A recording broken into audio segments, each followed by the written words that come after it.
Hey folks, it's Jeremy from Trade Maestro, and I got a great market update for you going into July 25th, 2022. We're going to talk about the potential loss of value for the dollar, crashing dollar. Is this really happening? We're going to talk about the overall market, what's going on with that. We're going to talk about crypto. We got a little bit on gold and silver. We got all sorts of things happening, and it's all coming up right now. Let's go.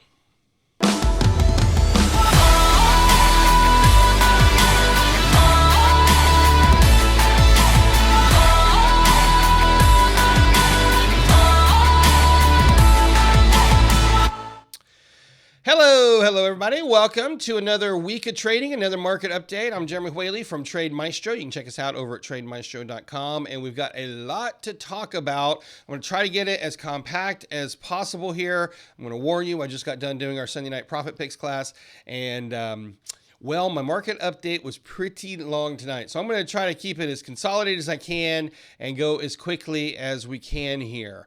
All right, so the first thing we want to do is come over here and take a look at the Dow Jones Industrial Average, and what you're going to see in here, if I can zoom in enough for us, you're going to see this green candlestick moving to the red candlestick at my yellow line. Now, what's the purpose of this? What's significant about that? Well, remember, the yellow line is a line that I've drawn in there signaling where the market makes turns. So we're right at that turning point. This green candle going to the red candle in this formation, if you can see it here, I don't know if you can see it very well, but we actually closed down here and gapped up on Friday and then traded down, moving into the previous candlestick.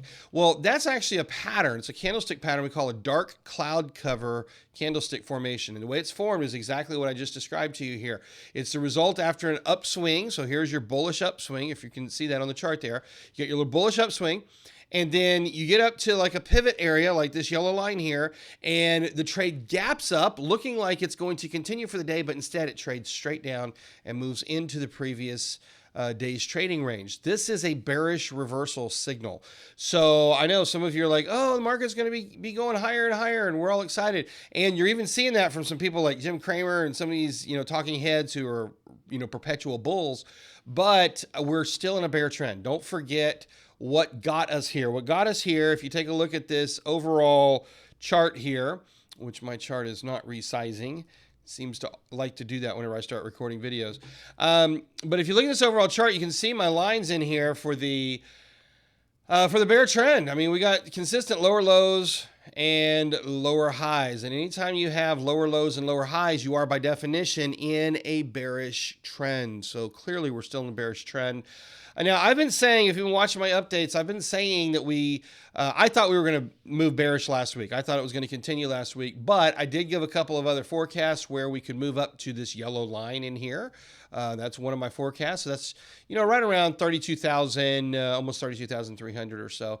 And then there's still a possibility we could move on up to around 33,000 before the bearish trend continues. But the intermediate view here is still very much a bear trend. I still have my primary targets down around 18,000 on the Dow. I know it sounds crazy, and if it doesn't happen, then some of y'all are going to persecute me and maybe prosecute me, who knows. But no, this bear trend is still very, very much underway. It's very much formed, and I've done other videos where I explain why that 18,500 mark is kind of my target for this bear market, and I'm still expecting it to go for several months. So really not a whole lot has changed on that front. Let's take a look really quick over here at the S&P 500, and what you're going to see is a very similar formation. It's a little bit different candlestick, but for the most part, same thing.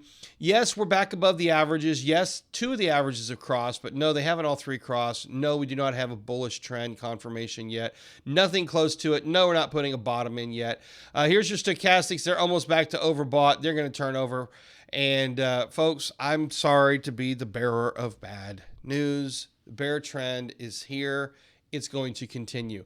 Now let's take a look over here at the NASDAQ. Is there any chance that JW could be wrong? Well, there is a possibility. I'm going to throw it out there. There's a possibility I could be wrong. Probably not, but there's a possibility. And if you look at this chart right here, you might notice how we put in lower lows across the index here. But if you look at the oscillator, this stochastic, we actually have higher lows. That's called a bullish divergence. Now, under most circumstances, if this bearish trend had really gone a long ways, and 30% for the NASDAQ is a pretty decent little sell-off. But under most circumstances, we would actually consider that to be an early sign of a possible bottom. But in this case, I don't think that's the scenario. We're far from my ultimate targets for the NASDAQ. Plus, if you take a look over here, you'll notice this has happened in this trend already. It actually happened earlier this year in 2022. So for whatever reason, we actually put in a bullish divergence right there. Now, we had a little counter move that I guess kind of helped justify that. But no, we don't have a trend reversal, and I'm sorry. I wish I could tell you we have a trend reversal, but we don't. That's why we've been putting out so much stuff about bear markets and how to survive bear markets and, you know, bearish strategies and stuff like that, because we're there. We're in a bear market, and I fully expect this thing to continue for quite a while.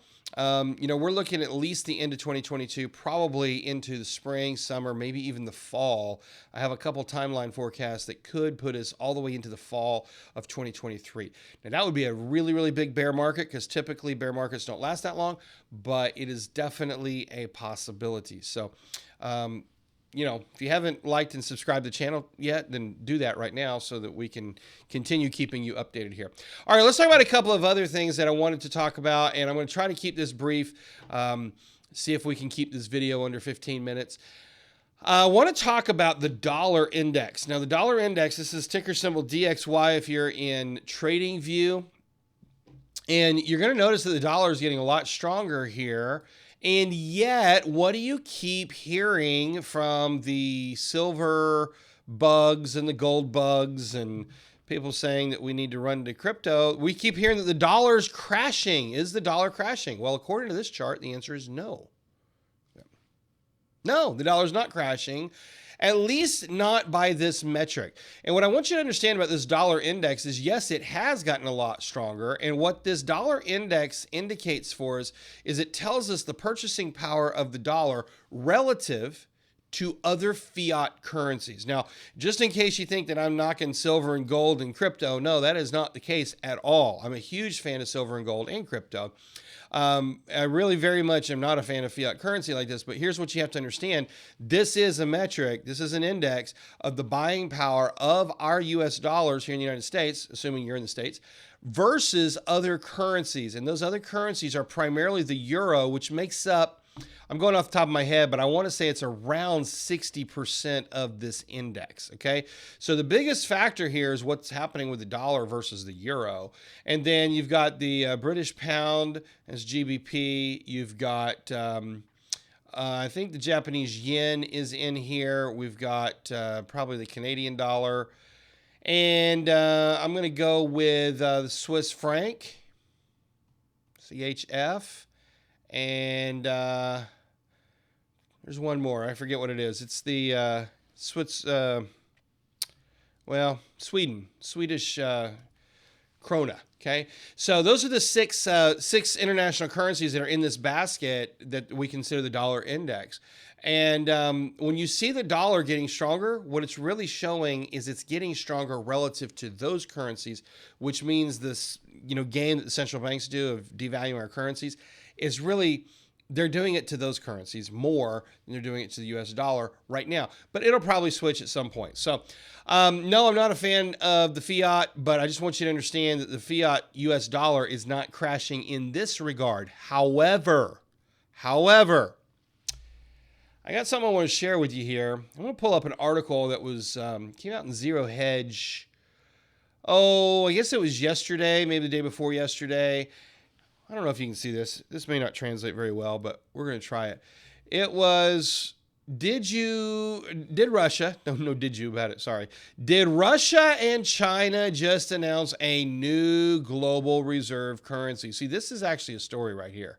New global reserve currency. People keep saying the dollar's crashing, and if you look at the dollar index, there's no crash happening in the dollar index, right? But if you read this article by Tyler Durden, really good article in Zero Hedge, and I'll try to remember to put it in the comments below.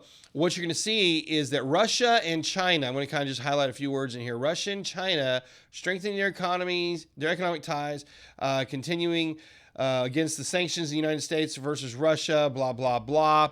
And here's the one I'm looking for here. What may surprise some people is that Russia and the BRICS countries, including Brazil, Russia, India, China, and South Africa, are officially working on their new global reserve currency. And here's the crazy thing, folks. They've been doing it. They've not really been hiding it. It's just not getting reported in the news. And so this is a very valuable article for you to reference. Anything regarding BRICS and Russia and China right now, really interesting, potentially some very informative stuff there. And what we could see when you think about Brazil, Russia, India, China, those four in particular, in South Africa, but you take those four, and you just look at the population of those countries, and you're talking about a third, roughly, of the Earth's population that is talking about, yeah, we're not going to use the U.S. dollar as a reserve currency. I think it's a much bigger story than people realize. And when we talk about the dollar crashing, that's really what's happening. The dollar is losing significance. That's a better term. Okay, so what these countries are doing is they're working to make the dollar, the U.S. dollar, not as significant. All right, let that one sink in. That's a very important one. And then the other thing I wanted to share with you here is, well, I said I would look at gold and silver really fast. So here, we'll just look at the ETFs. This is the GLD. That's the gold ETF. I do have a bullish trade set up on this, but no, we're not there yet. No, we're not. We barely thought about being there on Friday. We're not. I think probably, even though we're oversold on our stochastics indicator down here, you can see we're oversold. I think we're probably going to put in some more bottom right around that 158 support level that we've got, and then eventually this thing will break out. It may even drop lower than that. So no, even though I got the trade set up put in there, I don't think we're ready to trigger that thing yet. Same thing with silver. Silver is looking even a little more dire. I think we're going to continue to put our bottom in here on the ETF below $17. We're at 17 right now, but I think we could see these purple lines, which is about 16 and a quarter, $16, maybe even dropping below that. And I'm okay with that. I really am okay. Let me explain one of the reasons that gold and silver are going down. One of the reasons gold and silver are going down is because the dollar's going up. When the dollar goes up, gold and silver go down because that is the ratio right there. It's the relationship. So whenever you're buying gold and silver, what you're really doing is you're trading dollars for gold and silver. So they're going to have that inverse relationship most of the time. Not all the time, but most of the time. All right, and the last piece is crypto. I'm going to do a separate update for crypto because I got so much to talk about. And if you are really interested in the crypto markets, then definitely look for that update. It'll be coming out here at the same time that this one comes out. But just really briefly here, I want to zoom out for you and show you on Bitcoin in particular. We have got 1, 2, 3 across the bottom. There's a triple bottom for you. Boom, boom, boom. Broke out, broke the neckline, coming back. We're testing that. There's a little flag pattern. We are really, really close. I think we may be there. That's right. I just said I think we may be there. It might be time to start buying crypto. And I'm going to talk about all that in my crypto update, which is going to just be too long for this video. So check out here somewhere. There's going to be a link to the crypto update. It'll be on the channel here on YouTube, or if you're watching this on Facebook or somewhere else, then you can look there because I'll post it all up there as well. So hope this has been helpful for you. Thanks for checking it out. Be sure to subscribe to the channel so that you can get all the updates. Last week we did a really great 3-day challenge on how to beat the trading pros. If you didn't get a chance to watch that, watch those videos before I take them down because they are going to come down pretty soon here. And like I say, look for the other crypto updates. I'll be doing more market updates middle of the week here, as well as we're releasing a lot of cool stuff this week. So get yourself subscribed here. Check us out over at TradeMaestro.com if you want to get some more trading information and let us help you take your trading to the next level. All right. And until then, until next time, happy trading to all of you. We'll talk to you soon.